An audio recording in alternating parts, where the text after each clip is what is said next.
One thing that's always sort of drawn me to fursuiting is the performance aspect. And there are plenty of ways to do it, but there are some ways that have stuck out to me a bit more. In particular, I really like it when people get into their characters, and it looks like it's like, a cartoon character coming to life. I mean, after all, that's what people's jobs at Disney World are, right? If you're dressed up as Mickey or Minnie or Pluto, Donald, Goofy, whoever, your job is essentially to bring that character to life. The character that was in the cartoon, your job is to essentially bring that into the real world and create experiences for people. And I think this can apply to fursuiting as well. When you're fursuiting, it's essentially independent mascotting. And when you're doing that, because you're making your own character, you can make their personality, like how you see fit.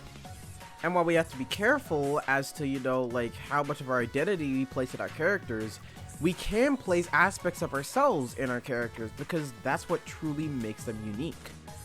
For me, for instance, I have my reindeer character Soul as very shy. And that's a little bit of an exaggeration because I'm not really shy in real life. I mean, I am an introvert, but I would call myself more of an outgoing introvert. Someone who does enjoy talking to people, but also can struggle with it and needs time to himself. With Soul, though, I'm kind of going all in on the shy thing, and I have to think, well, okay, if he's shy, how's he gonna act? Probably, holding his hands behind his back a lot, twiddling his thumbs, and generally moving pretty slowly. He's also a deer, and so he'd probably be pretty scared, combined with his shy nature, he'd probably be scared of things like wolves, or bears, or if he saw something really crazy like a dinosaur, that would probably outright terrify him. He might even be scared of other bigger species of deer, like bigger caribou, or even moose. And see, the two things I used there was I considered my character's personality and their species. And when we're fursuiting, I think those are two things that we can consider that can sort of be a basis as to how we act. For instance, if someone's a rabbit, well, rabbits are probably going to be hopping around a little bit more, so your movement in a rabbit fursuit is probably going to be different than, say, if you're a cat. Similarly, if we think about personality, if we think about characters that might be a little bit more energetic, like hyenas or dingoes or something like that, and we can compare it to animals that might seem a bit more shy.